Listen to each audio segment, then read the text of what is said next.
പ്രശ്നമില്ലേ? എന്താ പ്രശ്നം? അവക്ക് ഉറക്കമില്ലാഴികയാണ് അവിടെ അസുഖം. എടാ ട്യൂബ് ലൈറ്റിൽ ഉണ്ടായവനെ അവക്കല്ലാതെ ഉറക്കമില്ലാത്ത നിനക്കാണ് ഉറക്കമില്ലെന്ന അസുഖം. ഉറക്കഗുളിക കഴിച്ചിട്ട് ഉറങ്ങടാ. ഭവാനിയമ്മേ. എന്ത് ഭവാനി അമ്മയ്ക്ക്? നിങ്ങളെ മകളെ ഇവന്റെ കൂടെ പറഞ്ഞു വിട്ടാൽ രണ്ടുണ്ട് കാര്യം. രണ്ടുണ്ടെങ്കിൽ കാര്യം അല്ല, ഞങ്ങളെ തറവാട്ടിൽ പാരമ്പര്യമായിട്ട് ഒരു കട്ടിലുണ്ട്. ഏത് തടി? അത് ആഞ്ഞിരി. എത്ര വർഷം പഴക്കം വരും? അതൊരു 80 വർഷത്തെ പഴക്കം വരും. കൊടുക്കുന്നുണ്ടോ?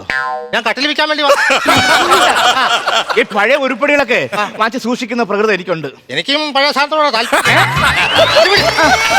അപ്പോൾ ഈ കട്ടിലിൽ എന്തോ പ്രത്യേകത എന്ന് ചോദിച്ചു കഴിഞ്ഞാൽ, ഞങ്ങളുടെ വീട്ടിൽ കല്യാണം കഴിച്ച് വരുന്നവര് ഈ കട്ടിലിൽ ശാന്തി മുഹൂർത്തം ആഘോഷിച്ചു കഴിഞ്ഞാൽ അപ്പോൾ ജനിക്കുന്ന കുഞ്ഞുങ്ങൾക്ക് നല്ല ബുദ്ധി ഉണ്ടാകും, ഓജസ് ഉണ്ടാകും, തേജസ് ഉണ്ടാകും. ഇതേപോലെ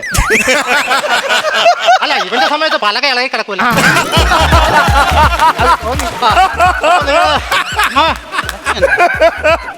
അമ്മാവ ചെരുവായിട്ട് ആ കട്ടിലേലാണോ കിടക്കുന്നത്?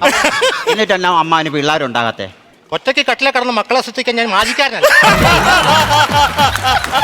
അതെ, നിങ്ങൾ എങ്ങനെ എന്ത് വേലത്തരം കാണിച്ചാലും എന്റെ മോളെ ഞാൻ അവന്റെ കൂടെ വിടത്തില്ല. അല്ല, അവൻ എന്ത് തെറ്റ് ചെയ്യുന്നു പറയൂ. എന്ത് ആ നിക്കണം മരം കണ്ടോ? അതാ മരം. അത് തേക്ക് മാഞ്ചുവാണോ? ഇല്ല, മൂഞ്ചിയം. ഇയാള് പറയുന്ന ഇയാള് എന്റെ മൂത്ത മോനെ പ്രസവിച്ച് എന്റെ ഒക്കത്ത് വെച്ച് എന്റെ കെട്ടിയോ നട്ട മരവാ അത്. ആ മരവും നട്ടിട്ട് അങ്ങനെ ഒരു പോക്ക് പോയി എന്നെ കളഞ്ഞിട്ട്. അതെ, ഈ മക്കളാ? 3 മക്കളാ. അപ്പൊ പിന്നെ ബാക്കി നിൽക്കുന്ന മരങ്ങളൊക്കെയോ? ഞാൻ നട്ടാ കിളിക്കത്തില്ലേ? അങ്ങനെ സംശയം ചോദിക്കാൻ വന്നേക്കുന്നു. അല്ല, ഇവന് വേറെ കുഴപ്പമൊന്നുമില്ല. നിങ്ങൾ ഈ ബന്ധം ഒന്ന് കൂടെ വിടത്തില്ല. എന്താ കാര്യം? ഇവന്റെ ദുശീലം. എന്ത് ദുശീലം? ദുശീലൊന്നും കതിർ മണ്ഡപത്തിൽ ഇരിക്കുന്നു. അപ്പോഴേ എന്റെ വല്യണ്ണ ഒരാളുണ്ടേ, പുള്ളിക്കാരൻ വന്ന് പറഞ്ഞു, എടാ നല്ലൊരു ചടങ്ങ് നടക്കാൻ പോകണം, മദ്യപിച്ചവരെല്ലാം പുറത്തോട്ട് പോകാൻ പറഞ്ഞു. കാരണവന്മാരത് പറയുമല്ലോ. ഞാൻ എന്റെ അണ്ണൻ അടിച്ചിട്ടുണ്ടായിരുന്നു. ഞാൻ പുറത്തോട്ട് പോയില്ല. മദ്യപാനികൾക്ക് നാണക്കേടല്ലേ, സ്വന്തം തള്ളയായി പോയില്ലേ. ഞാൻ നോക്കിയപ്പോ മേയറെ ഇവ ഇറങ്ങി പോണ്. മേജർ ആരും ആയിക്കോട്ടെ, ഇവൻ ഇറങ്ങി പോയി മണ്ഡപത്തിന്റെ പുറത്ത് ഇങ്ങനെ ചാരി നിൽക്കുക. എന്തിനാണ് അവിടെ പോയി ചാരി നിന്നത്? അമ്മ, ഞാൻ ഫോൺ ചെയ്യാൻ പോയ. അവന് ഒരുപാട് കൂട്ടുകാരുണ്ട്, ഫോൺ ചെയ്യാൻ വേണ്ടി. ഫോൺ ചെയ്യേണ്ടി വരും. ഓക്കെ, സമ്മതിച്ചു. അത് കഴിഞ്ഞിട്ട് തിരുമേനി അല്പം തീർത്ഥവിന്റെ കയ്യിൽ ഒഴിച്ചു കൊടുത്തു. അതും കുടിച്ചിട്ട് ചന്ദനത്തെ തൊട്ട് ഒറ്റ കുടിയന്മാർക്ക് നാണക്കേട് ഉണ്ടാക്കില്ലേ? ചന്ദ്രൻ ടച്ചിങ് ചാക്കിയത്. എന്റെ അമ്മാവ ആ കല്യാണ സമയത്തല്ലോ വെന്തുരുകി വേർത്ത് നിൽക്കുമായിരുന്നു. ഉള്ളൊന്ന് തണുത്തോട്ടെന്ന് വിചാരിച്ചു ചന്ദനം വാരി തിന്നാ.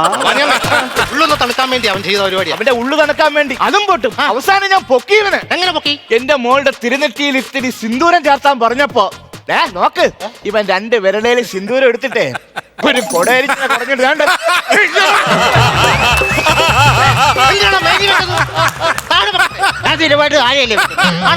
കുറച്ചു കഴിഞ്ഞപ്പോ എന്റെ മേയറെ എന്റെ മോളെടുത്തൊരു പനന്തത്ത ചുണ്ടക്ക ചുവന്നിങ്ങനെ ഇവന് എന്റെ മോളെ കൊടുക്കണോ? നിങ്ങൾ ഈ അവസാനം പറഞ്ഞ സംഭവം എനിക്ക് അത്ര വലിയ താല്പര്യം ഉണ്ടായിട്ട് സാധനമൊന്നുമല്ല. കാര്യം അതായത് ഇവൻ ഈ പുറത്ത് പോയി കൂട്ടുകാരോട്ട് മദ്യം വെക്കാതിരിക്കാൻ വേണ്ടി എനിക്ക് കിട്ടുന്ന സ്വന്തം കോട്ടയിൽ നിന്ന് ഞാൻ ഇവന് മദ്യം കൊടുക്കുമായിരുന്നു. അത് ശരി. മാത്രമല്ല, ഞാൻ ഡെറാഡൂണിലായിരുന്നപ്പോൾ അവിടെ ഭയങ്കര തണുപ്പല്ലേ. ഞാൻ നോക്കുമ്പോ ഈ ചെറുക്കൻ നിന്ന് വിറക്കുന്നു. ഞാനൊരു എന്താണ് വിറക്കുന്നതെന്ന് ചോദിച്ചപ്പോൾ അവൻ പറഞ്ഞു തണുപ്പ് കൊണ്ടാന്ന് പറഞ്ഞു.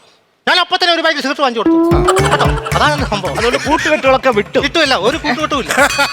ഇറങ്ങ് എന്നോട് ഇറങ്ങാൻ ഞങ്ങൾ കാര്യം. നീ അവിടെ നില്ലേ, ഇയാളിറങ്ങ്. ഒന്നും അറിയാത്തൊരു പെഞ്ച് പൈതലിന് ഇങ്ങനെ നശിപ്പിച്ചിട്ട് ഇവിടെ വീരവാദം അടിക്കുന്നു. ഇറങ്ങ്. അല്ല, ഞാൻ നിലവിളക്കിന് കുത്തിയ കേസില്ല. ഇറങ്ങ്. കുളസിത്തറ പൊട്ടിച്ച് നെഞ്ചിലടിക്കും ഞാൻ.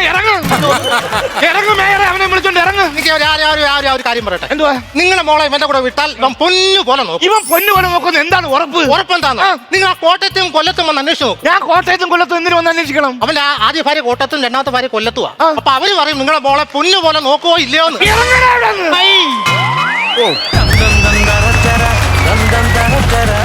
ഫ്ലവേഴ്സ് ടിവിയുടെ സ്മാർട്ട് ഷോയിൽ പങ്കെടുക്കാൻ നിങ്ങളെ ക്ഷണിക്കുന്നു. ഉടൻ തന്നെ ഈ നമ്പറിലേക്ക് വിളിക്കുക. 7593829838. ഫ്ലവേഴ്സ് സ്മാർട്ട് ഷോ ഉടൻ വരുന്നു ഫ്ലവേഴ്സ്.